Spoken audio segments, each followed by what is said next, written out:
Padre, qué bueno es, Señor,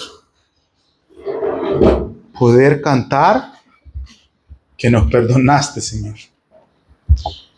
Estábamos rotos por causa de las malas decisiones, por causa de una vida sin ti, pero a ti no te importó, Señor, y tomaste cada una de esas piezas y nos hiciste nuevas personas, Señor. Nos diste una nueva oportunidad.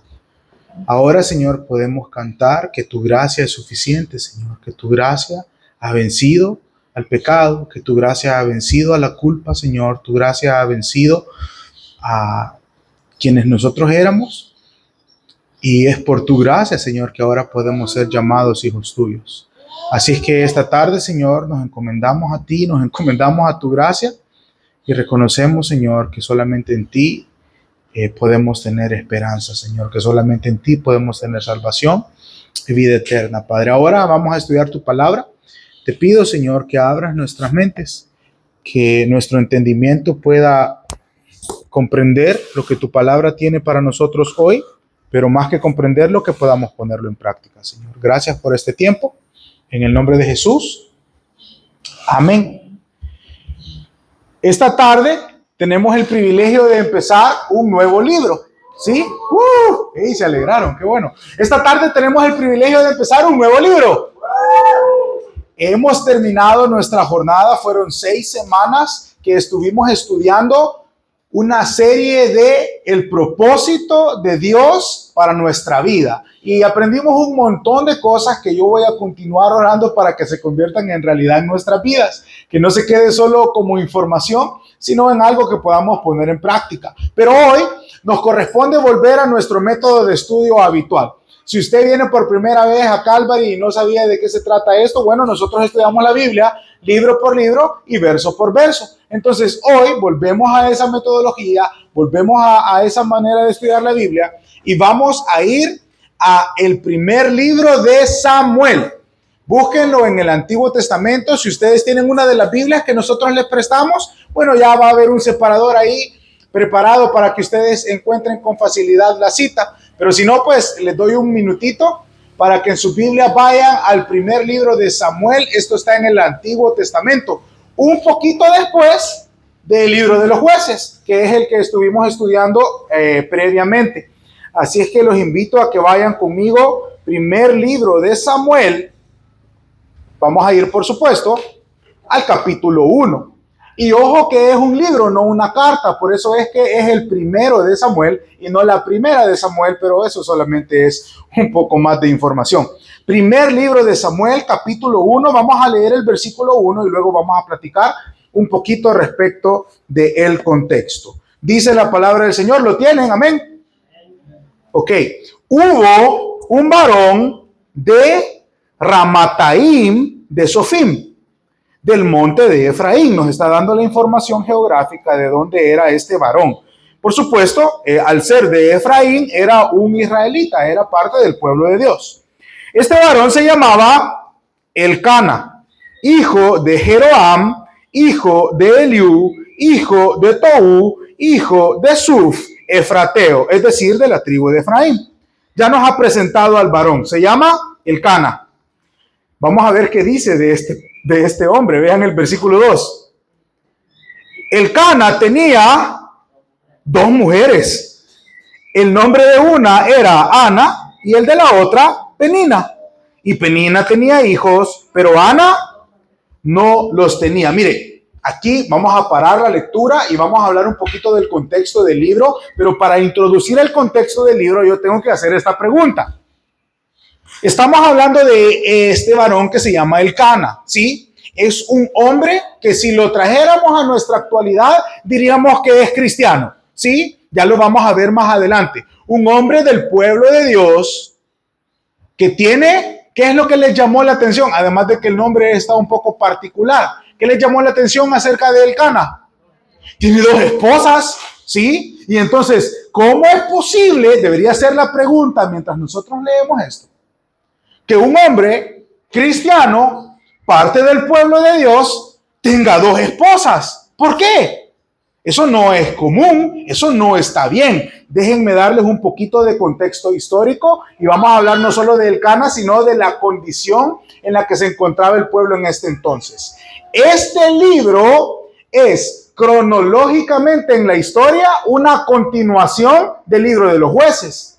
Y como usted bien recuerda, en la época de los jueces, que es lo que acabamos de terminar de estudiar, la frase que predomina o que describe la condición moral del pueblo es: en este tiempo no había rey.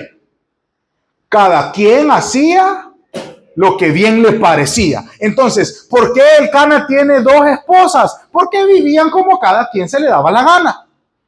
Nos está demostrando al principio del libro de Samuel cuál era la condición espiritual del pueblo de Dios.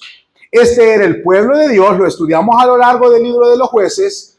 Era el pueblo de Dios, pero cada quien vivía sin ley. Cada quien vivía como bien le parecía. Dios les había dado reglas, Dios les había dado mandamientos, Dios les había llamado a ser obedientes, pero ellos habían decidido rebelarse. Entonces, este libro inicia bajo ese contexto. Un pueblo rebelde, ¿sí? Este libro que estamos a punto de empezar es una historia, escuche bien, este libro es una historia de transformación. ¿De transformación por qué, Eder?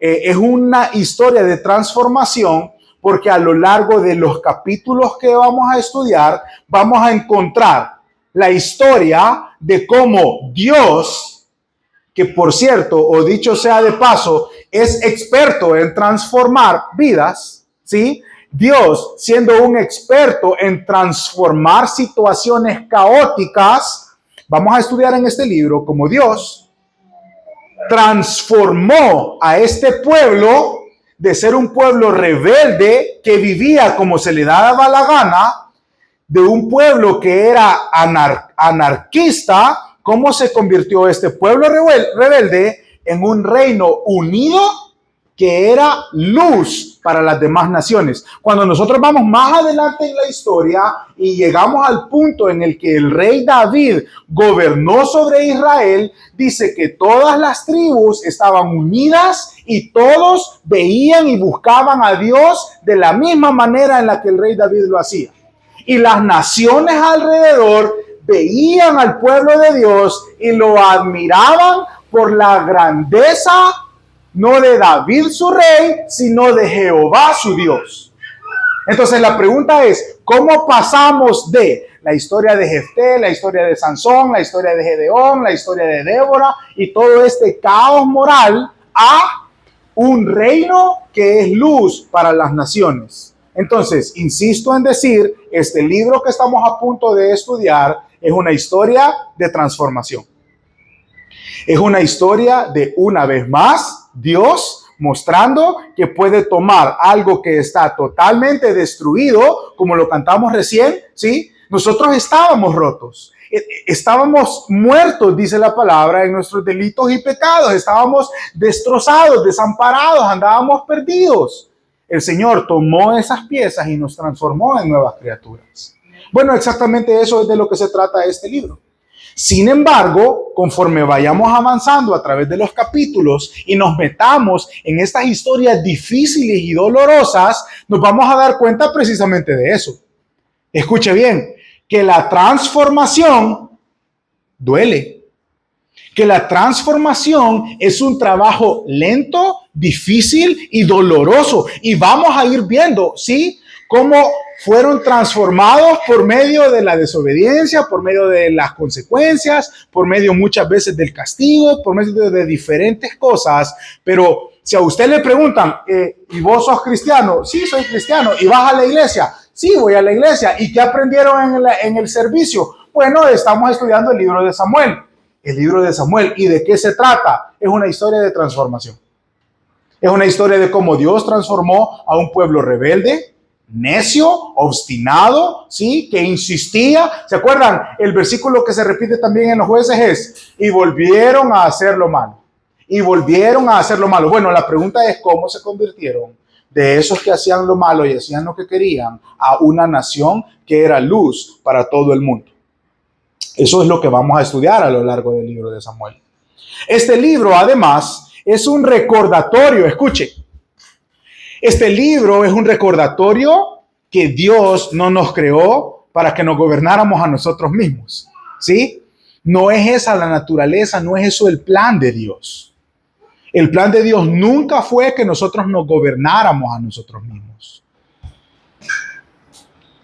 Este libro es un recordatorio que Dios tiene un plan, y no solo un plan, sino, escuche, Dios tiene modelos de liderazgo. Existe el liderazgo como el mundo lo define, y luego está el liderazgo como Dios lo define. Vamos a ver un poco al respecto. Ahora, ¿cuál es el problema? Y lo vamos a ver a lo largo de los capítulos. Que Dios tiene un plan para ejercer un modelo de liderazgo, pero que nosotros somos rebeldes y necios. Y que no nos queremos someter al plan de Dios y que no nos queremos someter al modelo de liderazgo que Dios quiere que tengamos. En cuanto al libro, siempre que empezamos un nuevo libro, es importante que nos preguntemos quién escribió el libro. Así es que pregúntenme, Eder, ¿quién escribió el libro? Pregúntenme. ¿Quién escribió el libro? Bueno, gracias por la pregunta. Qué buenos estudiantes son ustedes que quieren saber quién escribió este libro. Este libro fue escrito en su mayoría. Bueno, primero déjenme decirles, antes de contestar su pregunta. El libro de Samuel se divide en la primera parte y la segunda parte. Sí, en su Biblia usted va a ver que el siguiente libro es el segundo libro de Samuel. Sin embargo, esto fue escrito como un solo libro. ¿Sí? Era un solo tomo, era una sola historia, pero que fue dividido en dos y luego posteriormente en capítulos y en versículos, pero fue escrito originalmente como un mismo libro. ¿Quién lo escribió? En su mayoría, Samuel. Sin embargo, cuando nosotros ya nos vamos al segundo libro de Samuel, empezamos a ver ciertos eventos en los que, por ejemplo, narra la muerte de Samuel. Ahora, yo no sé si usted comprende esta lógica, pero los muertos no pueden escribir, ¿verdad? Entonces una persona no podría escribir su propia muerte, porque ya está muerto, ¿sí? Entonces, a partir de la muerte de Samuel, los estudiosos o los historiadores creen que el profeta Natán y el profeta Gad completaron, ¿sí?, la cronología de los sucesos. En esta historia, porque lo es una historia, vamos a encontrar, como en todas las historias, personajes principales. Les pregunto, a los que tal vez saben un poquito de este libro o han escuchado de esta parte de la historia, ¿quiénes creen ustedes que son los personajes principales? Saúl, sí, pero antes de que lleguemos a Saúl, siempre en todo libro que estudiemos, el personaje principal es Dios. Entonces, el personaje principal de esta historia es y va a seguir siendo el Señor, y vamos a aprender de él un poco acerca de su carácter, ¿sí? Cómo él reacciona ante diferentes circunstancias. Vamos a aprender acerca del plan que Dios tiene en medio de estas circunstancias, y por supuesto vamos a aprender acerca de la soberanía de Dios, teniendo el control total y absoluto de cada una de las cosas que suceden. Entonces, personaje principal, por supuesto, Dios. Ahora sí, después de Dios, vamos con algunos de los personajes principales. Lisbeth dijo, Saúl. Saúl va a ser el primer rey del pueblo de Israel. Ahora, cuando hablamos de Saúl como rey, escuche, Saúl se va a determinar como el rey del pueblo. Después de Saúl viene un segundo rey que se llama David. Cuando estudiemos la vida de David, vamos a ver que David se determina como el rey de Dios, ¿sí? Saúl es el rey escogido por el pueblo y David es el rey escogido por Dios. Ya les voy a explicar un poquito más adelante. El tercer personaje principal, por supuesto, después de Dios, ¿quién creen ustedes que es? Ya hemos dicho a Saúl, ya hemos dicho a David. ¿Quién creen ustedes que es el otro personaje que se nos está escapando? Samuel. El libro se llama Samuel. Por supuesto que vamos a estudiar la vida de Samuel. Samuel, cuando estudiemos a Samuel, lo vamos a identificar. El currículum de Samuel es bastante interesante, porque Samuel era un juez, todavía de la historia de los jueces. Samuel era un sacerdote y Samuel era también un profeta. Entonces, cuando nosotros hablemos de Samuel, una de las particularidades con las que lo vamos a identificar es como la voz de Dios. Cuando Dios quería comunicarse con su pueblo, cuando Dios quería establecer un rey o cambiar a otro rey, lo hacía por medio de Samuel. Personajes principales entonces: Dios por encima de todos, luego Samuel como la voz de Dios, luego Saúl como el primer rey de Israel escogido por el pueblo, y después David como el segundo rey de Israel, como uno de los mejores reyes en la historia, incluso respetado y amado hasta la actualidad por los judíos, un rey conforme al corazón de Dios. Y luego vamos a encontrar a otros personajes, digamos los secundarios, como por ejemplo Ana, que es la mamá de Samuel, como por ejemplo Elí, que era el sacerdote que crió y entrenó a Samuel, y Jonatán, que era hijo de Saúl y mejor amigo de David, pero eso lo vamos a estudiar cuando se llegue el momento. Esos son los personajes principales. Ahora, cuando yo presenté a Saúl, yo dije que Saúl era el rey del pueblo. Y es que sucedió esta circunstancia. Se llegó un momento en la historia en la que, escuche, el pueblo de Dios dijo: estamos hartos que nos gobierne Dios. Queremos un rey. Y dijeron estas palabras específicas: queremos un rey como los demás pueblos. ¿Qué es lo que estaban diciendo? Queremos ser como las demás personas. Dios había escogido a su pueblo para ser diferente y el pueblo dijo: estamos hartos de ser diferentes, queremos ser uno más del montón. Entonces Dios dijo: hecho, eso es lo que quieren.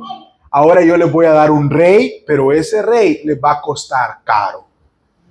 Y les dio un rey como Saúl, que era un rey que no tenía un corazón para Dios.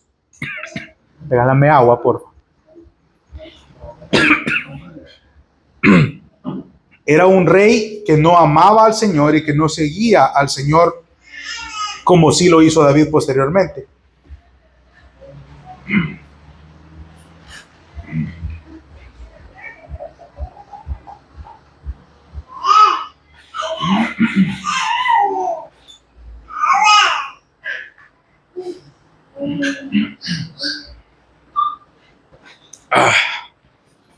Perdone que a ese mosquito le faltaba sal.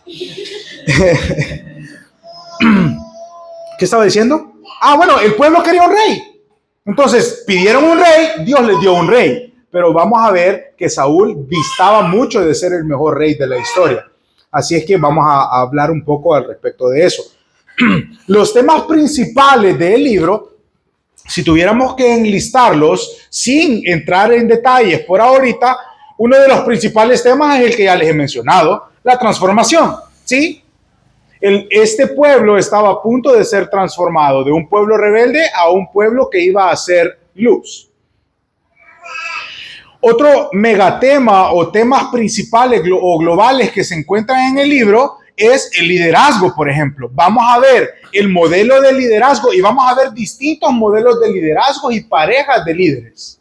Por ejemplo, vamos a ver este modelo de liderazgo de Elí siendo sacerdote y luego Samuel siendo sacerdote. Vamos a ver el modelo de liderazgo de Saúl y después vamos a ver el modelo de liderazgo de David. Entonces, este libro habla mucho respecto de cómo se supone deberíamos comportarnos los líderes. Cómo se supone deberíamos comportarnos los que estamos llamados a ser luz. El tercer tema que vamos a estudiar en este libro es, por supuesto, la obediencia y la desobediencia, pero no solo como obediencia y desobediencia, sino cómo reacciona Dios ante la desobediencia y cómo reacciona Dios ante la obediencia. Y esa ley ha sido escrita en piedra, ¿verdad? Ante la obediencia, Dios va a bendecir y ante la desobediencia, Dios va a castigar, ¿sí? Esa es la manera en la que los padres educan a sus hijos y esa es la manera en la que Dios también educa a su pueblo. Cuando obedecemos hay bendiciones y cuando desobedecemos hay consecuencias y castigos. El cuarto tema es la fidelidad de Dios. Vamos a ver a lo largo de las historias que a pesar de los errores de las personas, que a pesar de los fallos de los líderes, de las desobediencias que se ven marcadas, Dios permanece siendo fiel. Dios permanece cuidando y guiando a su pueblo, aun cuando parece que no lo está haciendo. Entonces, ese es a grandes rasgos la información que tal vez necesitamos para estudiar el primer libro de Samuel. Ahora vamos al primer capítulo, ¿sí? Tomen sus Biblias, vamos al primer capítulo, capítulo 1, versículo 1, y vamos a ir leyendo y vamos a ir comentando algunas cosas conforme las vayamos encontrando. Dice una vez más: hubo un varón de Ramataim de Sofim, del monte de Efraín, que se llamaba Elcana. Elcana tenía dos mujeres. El nombre de uno era Ana y el del otro era Penina. Y Penina tenía hijos, pero Ana no los tenía. Y todos los años aquel varón subía de su ciudad para adorar y para ofrecer sacrificios a Jehová de los ejércitos en Silo, donde estaban dos hijos de Elí, Ofni y Finés, sacerdotes de Jehová. Paremos ahí, veamos algunas cosas. Retomemos lo que hablamos al principio. Un hombre cristiano, y ya van a ver por qué digo que era cristiano, de hecho lo acabamos de leer. Un hombre con dos esposas. Mire, eso demuestra una vez más la condición espiritual del pueblo.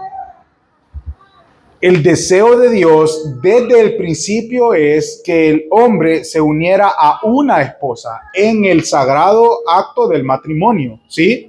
Nunca, bajo ninguna circunstancia, Dios deseó que un hombre tuviera más de una esposa.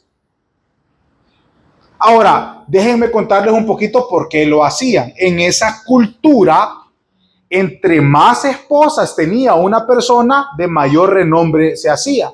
¿Por qué? Porque los hijos se veían como sinónimos de abundancia o de bendición de parte de Dios. Entonces, por supuesto, si un hombre quería tener muchos hijos, no podía tenerlos con una misma esposa, ¿sí? Entonces tenían una esposa, dos, tres esposas para poder tener más hijos y para así engrandecer su nombre y su legado. Insisto, esto nunca fue el plan de Dios, esto era una cultura pagana. Sigue siéndolo, ¿sí? No digo solamente era, sino a la fecha, una vez más, insisto, el plan y el modelo de Dios para el hombre es el matrimonio. Un hombre y una mujer unidas bajo la bendición de Dios en el santo estado del matrimonio. No más. La Biblia en ningún momento habla acerca de estar acompañado, de ser novio, amante. ¿Qué otras palabras hay para decirlo? Rejuntados. Eso no existe. Lo que Dios creó fue el matrimonio. Y perdonen que tenga que decírselo, cualquier relación que ha llegado al nivel de la intimidad sexual y que no está bajo el estado del matrimonio, lo siento, es pecado. Elcana era pecador, tenía dos esposas. Pues si Elcana pudo, yo también, pastor. Bueno, pues, usted decida, pero pecado es pecado. Esto, una vez más, demuestra el estado espiritual del pueblo de Israel. Eran cristianos, eran el pueblo de Dios, pues en ese entonces no se les llamaba cristianos. Ahora, nos menciona que una de sus dos esposas, que se llamaba Ana, tenía este problema que era estéril. Y estéril a día de hoy sigue significando lo mismo. Una mujer estéril es una mujer que no puede quedar embarazada, que no puede dar a luz hijos, ¿sí? En aquella cultura, escuche, no había algo tan vergonzoso para una mujer como ser estéril. ¿Por qué? Porque una vez más, en esa cultura y en ese contexto, el valor de la mujer estaba en cuántos hijos daba. Y una vez más, los hijos representaban la bendición del Señor. Entonces, si de repente una mujer aparecía embarazada y daba a luz gemelos, era doblemente bendecida. Si una mujer tenía 5, 7, 9, 10 hijos, entre más hijos tenía, más bendecida era. Ahora, vámonos del otro lado. Si Ana era estéril y no podía tener hijos, para las demás personas esa persona es una gran pecadora y por eso el Señor la ha maldecido con la esterilidad. Eso es lo que planteamos en esta circunstancia. Luego vamos a ver más adelante de que, por supuesto, en todo, si esto ni siquiera se puede llamar matrimonio, sino en una familia tan desordenada como la que tenía Elcana, teniendo dos mujeres, entre Penina y Ana había una gran enemistad. Y como Penina tenía hijos, veía de menos a Ana.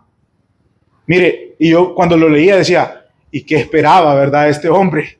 Que sus dos esposas vivieran en paz y que se quisieran y fueran mejores amigas. Por supuesto que no. Eso no existe. ¿Sabe por qué no existe? Porque no es el modelo de Dios para el hombre. Porque el modelo de Dios para el hombre es que un hombre y una mujer estén bajo el santo estado del matrimonio. Y cualquier cosa que salga de eso, bueno, siempre va a causar problemas. Hay un punto que quiero resaltar. Volvamos a leer el versículo 3. Y todos los años aquel varón subía de su ciudad, ¿para qué? Para adorar y para ofrecer sacrificios ¿a quién? A Jehová de los ejércitos. Mire, oiga, Elcana subía al templo o al lugar de la adoración a ofrecer sacrificios, pero vivía en pecado. ¿Logra notar esto? Elcana era religioso, pero vivía en pecado. Subía todos los años religiosamente o por tradición, por así decirlo. Escuche, esto todavía se da hoy en día. Y yo muchas veces temo tener que decir esto porque ahuyenta a las personas de la iglesia, pero ¿de qué le sirve venir a la iglesia si usted va a seguir viviendo en pecado? No estoy diciendo deje de venir, estoy diciendo deje de pecar. ¿Comprende la diferencia? Cuando el predicador se para adelante y dice, hermanos, no podemos estar buscando al Señor si estamos en pecado, la gente dice, bueno, pues dejo de buscar al Señor. Cuando en realidad debería decir, bueno, pues me aparto del pecado. Pero no podemos vivir bajo una religión, no podemos creer o pretender que podemos estar en un lado y en el otro. Eso no le agrada al Señor. Una vez más, el Señor tiene misericordia de nosotros. El Señor nos da nuevas oportunidades. El Señor quiere que pongamos en orden nuestras vidas. Elcana subía al templo, ofrecía sacrificios, pero vivía en pecado. ¿Se da cuenta cómo va empezando de mal esta historia? Porque todavía nos está planteando la condición espiritual del pueblo. Esta mujer que se llamaba Ana vivía en depresión. Dice, versículo 6, y su rival la irritaba, enojándola y entristeciéndola, porque Jehová no le había concedido tener hijos. ¿Se imagina eso? Su rival le llama.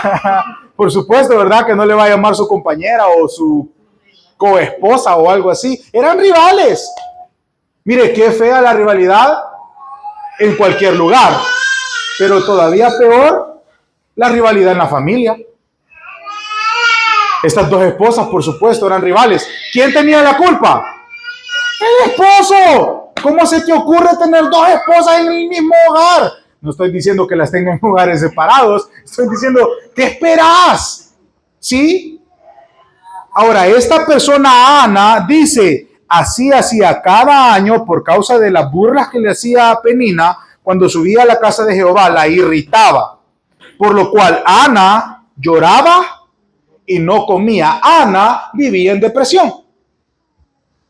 Estaba deprimida, por supuesto. Dice que lloraba y no comía. Y Elcana, su marido, le dijo, Ana, ¿por qué lloras? ¿Por qué no comes? ¿Por qué está afligido tu corazón? Vean, ¿no te soy yo mejor que 10 hijos? Qué chistoso, ¿verdad? Se da cuenta que Elcana, lejos de ayudarle, no había apoyo. Mire, esta era una familia totalmente disfuncional desde el momento en el que hay dos esposas. No va a ser una familia normal, ¿sí? Sin embargo, vamos a ver más adelante, dice el versículo 9, y se levantó Ana después que hubo comido y bebido. Es decir, que las palabras de Elcana por lo menos le animaron a que comiera. ¿sí? Y mientras el sacerdote estaba sentado en una silla junto al pilar del templo, ella, versículo 10, con amargura de alma, oró a Jehová y lloró abundantemente. E hizo voto, es decir, una promesa al Señor diciendo: Jehová de los ejércitos, si te dignares mirar a la aflicción de tu sierva y te acordares de mí y no te olvidares de tu sierva, sino que dieres a tu sierva un hijo varón, yo lo dedicaré a Jehová todos los días de su vida. Veamos qué es lo que está pasando aquí. Ana estaba deprimida y con justa razón, ¿sí? Le tocaba compartir al esposo, no tenía hijos, la gente la veía mal, era menospreciada, era criticada, era juzgada, deseaba tener hijos, no podía tenerlos, el esposo permitía que la otra mujer la tratara mal y encima de apoyo le decía que si acaso no era él, mejor que tener 10 hijos. Por supuesto que estaba deprimida. ¿Sabe qué es lo que me gusta que hizo esta mujer? Tomó su depresión y la trajo al Señor. Mire, es posible que usted alguna vez en su vida se haya sentido deprimido. La palabra depresión es cada vez más común. Y la depresión no es solamente una enfermedad grave, sino que la depresión puede ser tanto como vivir sin un propósito y sin un deseo o sin un objetivo claro. Eso también es estar deprimido. El punto no es que esté mal estar deprimido, el punto es qué va a hacer usted con su problema. Tráigalo a los pies del Señor. Ante la depresión, Ana se puso a orar. Y orar siempre va a ser la respuesta para la depresión. El problema es que cuando estamos deprimidos, lo último que queremos hacer es orar. Eso es casi como usted está enfermo y le ofrecen una pastilla y lo último que usted quiere es tomarse esa pastilla. Por supuesto que nunca se va a curar. Ahora, me encanta de la oración de Ana la sinceridad con la que habla con Dios. Y es que Dios quiere y espera que nuestras oraciones sean sinceras. Ana dice que oró con amargura. Mire, esa oración, le aseguro que no fue una oración suavecita. Dice que oró con amargura y lloró abundantemente. Yo creo que en este momento Ana se puso a decirle a Dios todo lo que había en su corazón. Todas las veces que se sintió como si no tenía ningún valor, fue sincera con Dios. Y yo creo que a nuestras oraciones muchas veces le hace falta sinceridad. ¿Cuándo fue la última vez que usted fue verdaderamente honesto con Dios? Porque hemos aprendido a orar religiosamente de una manera lineal, cuando en realidad Dios quiere saber lo que hay en nuestros corazones. Mire qué absurdo este pensamiento. Yo no voy a decirle a Dios lo que pienso como si yo pudiera ocultarle a Dios lo que pienso. Lo mejor que podemos hacer es vertir nuestro corazón delante del Señor. Dígale cómo se siente exactamente. Dígale lo que le molesta, dígale lo que le frustra, dígale lo que le hace sentir mal, dígale lo que le alegra y lo que llena su corazón. El Señor quiere eso. Esas son las oraciones verdaderas.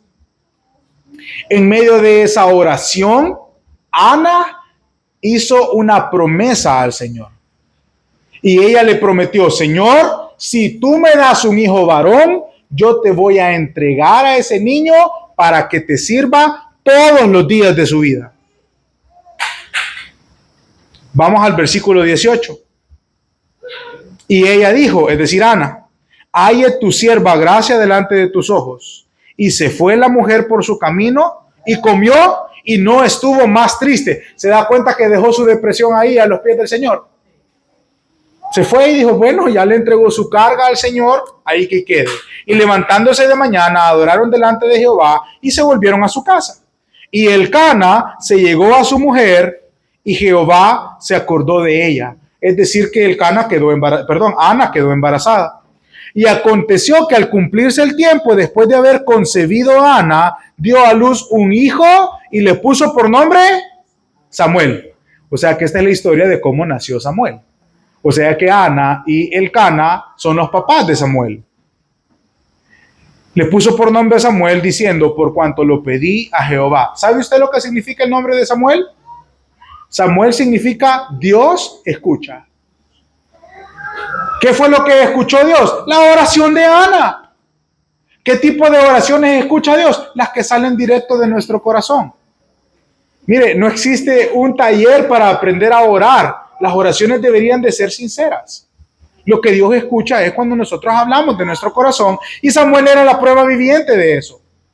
Dios había cumplido con su parte, ¿sí? Acuérdense de cuál era la promesa. La promesa es: Dios, si tú me das un hijo varón, yo te lo voy a entregar para que te sirva todos los días de su vida.